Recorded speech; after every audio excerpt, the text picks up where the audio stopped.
പ്രിയപ്പെട്ട വിദ്യാർത്ഥികളെ, നമ്മൾ ഫസ്റ്റ് ഇയർ കമ്മ്യൂണിക്കേറ്റീവ് ഇംഗ്ലീഷിലേക്ക് കടക്കുകയാണ്. അതിലെ ആദ്യ ചാപ്റ്റർ, അതിലാദ്യത്തെ കുറച്ച് ഭാഗങ്ങളൊക്കെ ഉണ്ട്. പക്ഷേ അതിൽ പ്രധാനമായിട്ട് വരുന്ന ആ ഭാഗത്തേക്കാണ് നമ്മൾ കടക്കുന്നത്. അതിലൊന്നാണ് ദ പ്രോസസ് ഓഫ് കമ്മ്യൂണിക്കേഷൻ. കമ്മ്യൂണിക്കേഷൻ്റെ പ്രോസസ് ആണ് പറയുന്നത്. How does communication take place? What is the process of communication? എങ്ങനെയാണ് കമ്മ്യൂണിക്കേഷൻ നടക്കുന്നതെന്നും എന്തൊക്കെയാണ് അതിൻ്റെ പ്രോസസ്സ് എന്നൊക്കെയാണ് പറയുന്നത്. People communicate with others in different ways. At times you are the source of the message. അപ്പം ആളുകൾ വ്യത്യസ്ത രീതിയിൽ ആശയവിനിമയം നടത്താറുണ്ട്. People communicate with others in different ways. മറ്റുള്ളവരുമായിട്ട് ആളുകൾ വ്യത്യസ്ത രീതിയിൽ ആശയവിനിമയം നടത്താറുണ്ട്. At times you are the source of the message. അപ്പോൾ നിങ്ങളവിടെ എന്താവും? ആ സമയത്തൊക്കെ നിങ്ങളാവും സോഴ്സ്, മെസ്സേജിൻ്റെ source. You encode the message and send it through a channel. The receiver at the other ends decodes the message and gives you the feedback. അപ്പം ഒരാൾ message encode ചെയ്യും. എൻകോഡ് ചെയ്യുക എന്ന് പറഞ്ഞു കഴിഞ്ഞാൽ ആ ഒരു മെസ്സേജ്, നമ്മളിപ്പോൾ എന്തെങ്കിലും ഒരു കാര്യം പറയുകയാണ്. ഇപ്പം നീല എന്ന് ഒരു വ്യക്തി പറയുന്നു. അപ്പോൾ ആ നീല എന്ന് പറയുന്നത് കേൾക്കുന്ന ഒരു വ്യക്തി ഉണ്ടല്ലോ, നീല. അപ്പോൾ അയാളുടെ മനസ്സിലേക്ക് ആ നീല എന്ന ആ കളറ് കടന്നു വരികയാണ്, നീല എന്താണെന്ന് കടന്നു വരികയാണ്. ആ ഒരു പ്രക്രിയക്കാണ് എൻകോഡിങ് എന്ന് പറയുന്നത്. The receiver at the other end decodes the message and gives you the feedback. അപ്പോൾ അത് അദ്ദേഹം കൊടുക്കുന്ന ഫീഡ്ബാക്ക് അദ്ദേഹം തിരിച്ചു കൊടുക്കുന്നു. അപ്പോൾ ആ തിരിച്ചു കൊടുക്കുന്ന ഫീഡ്ബാക്ക് അപ്പോൾ ഡീകോഡ് ചെയ്യുന്നു. ഇപ്പുറത്തെ ഇരിക്കുന്ന വ്യക്തി അത് ആ മെസ്സേജ് ഡീകോഡ് ചെയ്തു. അതിനുശേഷം എന്ത് ചെയ്തു? അത് ഫീഡ്ബാക്ക് കൊടുത്തു. അപ്പം ആ നീല എന്നുള്ള കാര്യം തിരിച്ചു കിട്ടി. അതിന് അദ്ദേഹം കൊടുക്കുന്ന റെസ്പോൺസാണ് എന്ത് പറയുന്നത്? ഫീഡ്ബാക്ക് എന്ന്. For all these two take place A relevant context is essential. അപ്പോൾ ഈ കാര്യങ്ങളൊക്കെ നടക്കണമെങ്കിൽ ഒരു സന്ദർഭം വളരെ പ്രധാനമാണ്. Let us list the various stages of communication. പല പരീക്ഷകളിലും വളരെ പ്രധാനമുള്ള ഇതായിട്ട് വ്യത്യസ്ത സ്റ്റേജുകൾ, കമ്മ്യൂണിക്കേഷൻ്റെ വ്യത്യസ്ത സ്റ്റേജുകളൊക്കെ ചോദിച്ചിട്ടുണ്ട്. അപ്പം അത് വളരെയധികം നന്നായിട്ട് നിങ്ങളത് പ്രിപ്പയർ ചെയ്യേണ്ടതാണ്. അപ്പോൾ സ്റ്റേജസിൽ വരുന്നത് source, channel, message, encoding, receiver, decoding, feedback, context. Barriers may arise at any of these stages and communication is likely to be defective. ഈ ഘട്ടങ്ങളിലൊക്കെ, ഈ സ്റ്റേജിൽ എവിടെയെങ്കിലും എന്തെങ്കിലും തടസ്സം സംഭവിച്ചാൽ ആശയവിനിമയത്തിന് പ്രശ്നങ്ങൾ ഒരു ഡിഫക്റ്റായിട്ട് മാറുമെന്ന് പറയണം. You may have come across situations where your messages or ideas were not properly understood by the receiver. You may have come across situations where your message or ideas were not properly understood by the receiver.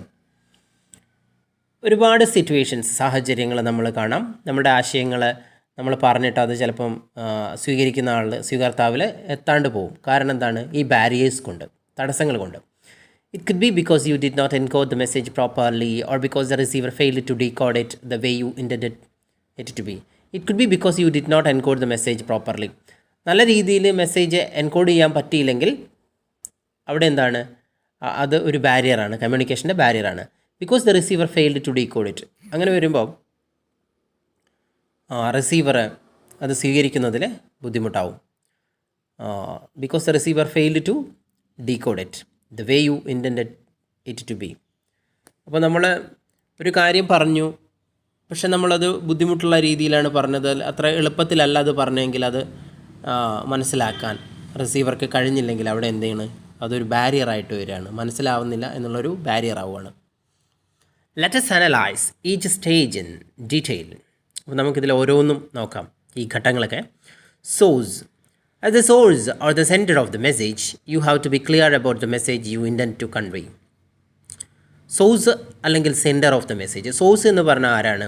യഥാർത്ഥത്തിൽ message അയക്കുന്ന വ്യക്തിനെയാണ്, അല്ലെങ്കിൽ സെൻറ്ററിനെയാണ് source എന്ന് പറയുന്നത്. ആരാണോ message send ചെയ്യുന്നത് അദ്ദേഹത്തെ നമുക്ക് source എന്ന് പറയാം. You have to be clear about the message you intend to convey. അപ്പം നിങ്ങൾ അയക്കാൻ ഉദ്ദേശിക്കുന്ന മെസ്സേജ് വ്യക്തമായ ഒരു ധാരണ നിങ്ങൾക്ക് വേണമെന്ന് പറയണം. Suppose you go for a study tour and get lost among a big band of tourists. You cannot locate your friends or teachers. They would also be searching for you. You do not have a mobile either. Suppose you go for a study tour and get lost among a big band of tourists. അപ്പം ഒരു ഉദാഹരണം പറയുകയാണെങ്കിൽ, നിങ്ങൾ ഒരു study ടൂറിന് പോയി, ഒരു വിനോദയാത്രയ്ക്ക് പോയി, പഠനയാത്രയ്ക്ക് പോയി. അപ്പം നിങ്ങൾ അവിടെ കൂട്ടം തെറ്റിപ്പോയി.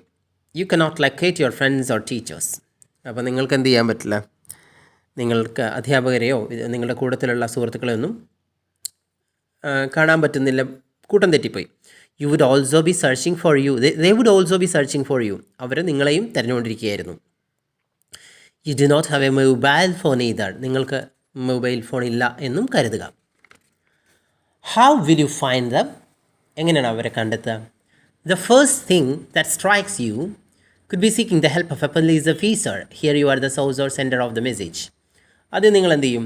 അവിടെയുള്ള ഒരു പോലീസ് സ്റ്റേഷനിൽ അഭയം തേടും, അല്ലെങ്കിൽ ഒരു പോലീസുകാരനെ നോക്കും. അപ്പം നിങ്ങൾ പോലീസുകാരനോട് നിങ്ങളുടെ കാര്യം അവതരിപ്പിക്കണമല്ലോ. ആ സമയത്ത് എന്താവുന്നു? നിങ്ങളാകുന്നു സെൻഡർ. നിങ്ങൾ മെസ്സേജിൻ്റെ സെൻഡർ നിങ്ങളാവുന്നു, സോഴ്സ് നിങ്ങളാവുന്നു. Then message. When you approach the police officer, you should be giving him a clear message as to who you are, what your problem is, and what help you seek for him. If the message is not clear, the idea will not be conveyed completely. When you approach the police officer, you should be giving him a clear message as to who you are, what your problem is, and what help you seek from him. അപ്പോൾ നമ്മളൊരു സന്ദേശം അയക്കുമ്പോൾ നമ്മൾ എന്താ ചെയ്യേണ്ടത്? ഒരു പോലീസുകാരനെ നമ്മൾ കണ്ടിട്ട് നമ്മളുടെ പ്രശ്നങ്ങൾ അവതരിപ്പിക്കുക വേണ്ടത്. അപ്പോൾ വ്യക്തമായിട്ട് നമ്മൾ പറഞ്ഞു കൊടുക്കണം. സർ, എന്തൊക്കെയാണ് നമ്മൾ പറയേണ്ടത്? സർ, ഞാൻ എന്താ ചെയ്തിട്ടുള്ളത്?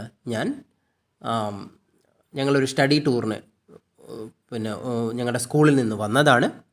എൻ്റെ പേര് ഇന്നതാണ്, എൻ്റെ സ്ഥലം ഇവിടെയാണ്, അവിടെ നിന്നാണ് ഞങ്ങൾ ഇങ്ങോട്ട് വന്നിട്ടുള്ളത്.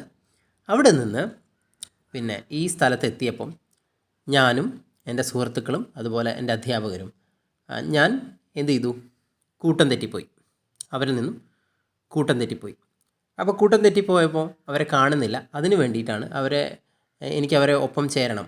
അതിന് വേണ്ടിയിട്ടാണ് ഞാൻ നിങ്ങളെ സമീപിച്ചിരിക്കുന്നത്. അപ്പോൾ നിങ്ങളുടെ പ്രശ്നം എന്താണെന്ന് അവതരിപ്പിക്കണം.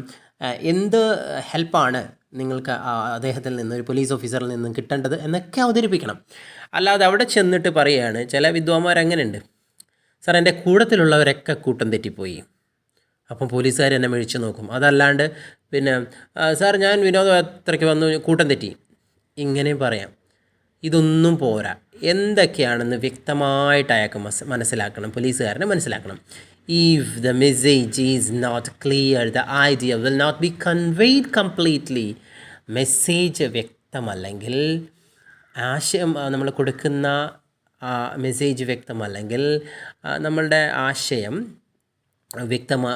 പൂർണ്ണമായിട്ടും കൺവേ ചെയ്യപ്പെടില്ല. പോലീസുകാരനോട് വ്യക്തമായിട്ട് നമ്മൾ ഡീറ്റെയിൽ പറഞ്ഞു കൊടുക്കുമ്പോൾ ആ ഡീറ്റെയിൽ കൊടുക്കുന്ന എവിടെയെങ്കിലും നമ്മൾ പരാജയപ്പെട്ടാൽ അയാൾക്കത് നമുക്ക് നല്ല രീതിയിൽ ഹെൽപ്പ് ചെയ്യാൻ കഴിയില്ല. Okay. Encoding. Encoding is using the proper format to transfer the message. നമ്മൾ മെസ്സേജ് ട്രാൻസ്ഫർ ചെയ്യാൻ വേണ്ടിയിട്ടുള്ള ഒരു പ്രോപ്പറായിട്ടുള്ള ഫോമാറ്റാണ് എൻകോഡിംഗ്.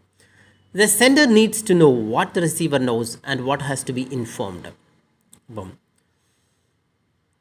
സെൻഡറിന് വ്യക്തമായിട്ട് അറിയേണ്ട ഒരു കാര്യം, എന്തൊക്കെ റിസീവറിന് അറിയാമെന്നും എന്തൊക്കെയാണ് അദ്ദേഹത്തിന് ഇൻഫോം ചെയ്യേണ്ടതെന്നും സെൻഡറിന് ആവശ്യമുണ്ട്. സെൻഡർ അറിയേണ്ട ആവശ്യമുണ്ട്. റിസീവറിന് എന്തൊക്കെ അറിയാമെന്നും എന്താണ് റിസീവറിനോട് പറയേണ്ടതെന്നും സെൻഡറിന് അറിയേണ്ട ആവശ്യമുണ്ട്. കാരണം എന്താണെന്ന് ചോദിച്ചാൽ, ഒരു 1ാം ക്ലാസ്സിൽ പോയിട്ട് ഒരു പ്രൊഫസർ MA ക്ലാസ്സിൽ പാഠമെടുക്കുന്ന പോലെ എടുത്താൽ എങ്ങനെ ഉണ്ടാവും? 1ാം ക്ലാസ് ചെല്ലുമ്പം 1ാം ക്ലാസ്സിലെ കുട്ടികളെക്കുറിച്ച് നന്നായിട്ട് ആ പ്രൊഫസർ മനസ്സിലാക്കിയിരിക്കണം. ഇവർ 1ാം ക്ലാസ്സിലെ കുട്ടികളാണ്, ആ രീതിയിൽ അവിടെ ക്ലാസ് എടുക്കാൻ പറ്റുള്ളൂ എന്നാണ് ആ പ്രൊഫസർ മനസ്സിലാക്കാണ്ട്. അല്ലാണ്ട് എന്ത് ചെയ്യുക, അവിടെ MA ക്ലാസ്സിൽ എടുക്കുന്ന പോലെ എടുത്തു കഴിഞ്ഞാൽ അവിടെ എന്താ ഉള്ളത്, എൻകോഡിങ് നടക്കില്ല, ഡീകോഡിങ്ങും നടക്കില്ല, ഒന്നും നടക്കില്ല അവിടെ. It is better to use familiar words and phrases while encoding message. അപ്പോൾ നമ്മൾ ഒരു മെസ്സേജ് എൻകോഡ് ചെയ്യുമ്പം അതിലെ ഫ്രേസസും അതുപോലെ വാക്കുകളുമൊക്കെ പരിചയമുള്ള വാക്കുകളും ഫ്രേസസും ഒക്കെ ഉപയോഗിക്കുക. നമുക്കിപ്പോൾ സെൻഡർ അല്ലെങ്കിൽ സോഴ്സ് എന്താണെന്ന് മനസ്സിലായി, മെസ്സേജ് എന്താണെന്ന് മനസ്സിലായി, എൻകോഡിങ് എന്താണെന്ന് മനസ്സിലായി. അടുത്ത് നമുക്ക് ചാനലാണ്.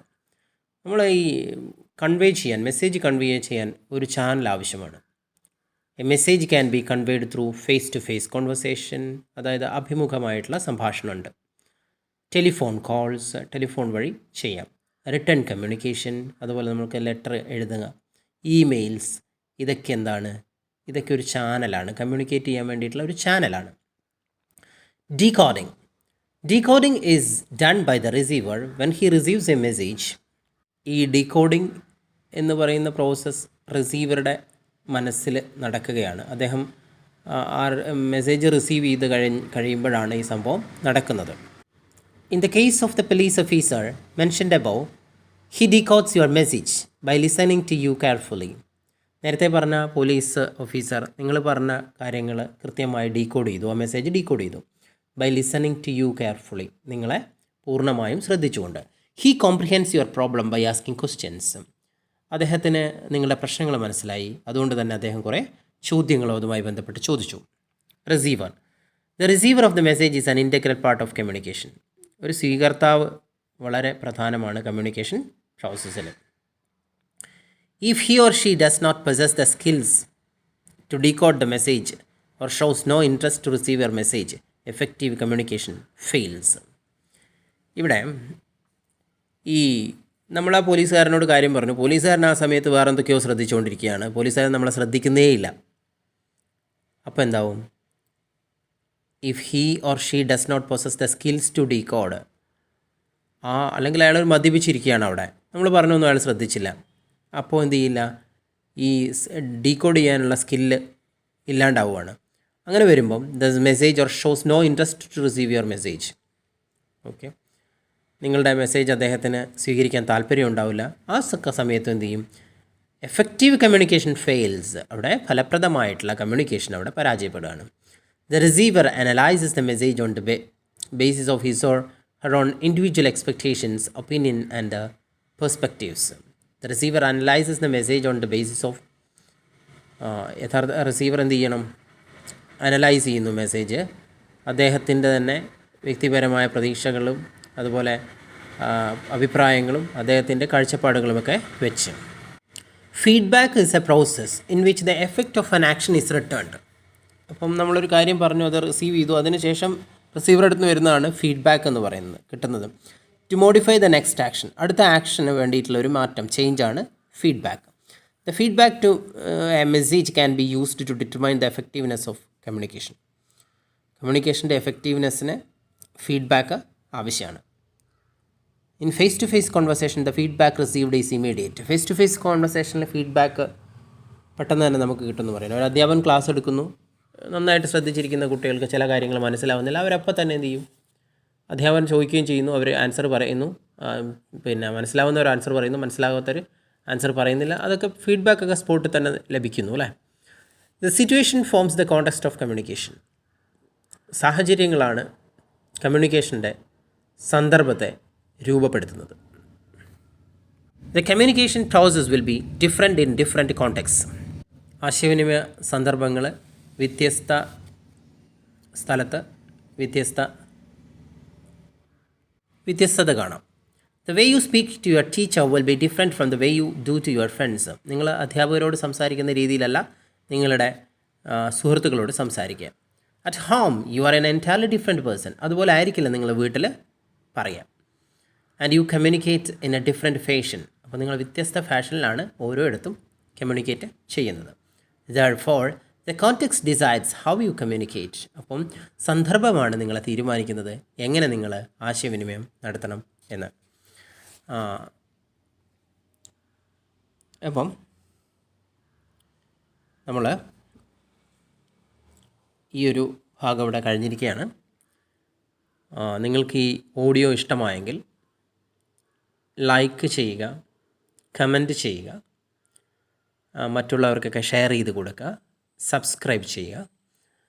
മറ്റ് എൻ്റെ വീഡിയോസ് ലഭിക്കാൻ വേണ്ടിയിട്ട് ഓൾ ബട്ടൺ ബെല്ലൈക്കൺ ക്ലിക്ക് ചെയ്ത് ഓൾ ബട്ടൺ എനേബിൾ ചെയ്യുക. Thank you very much.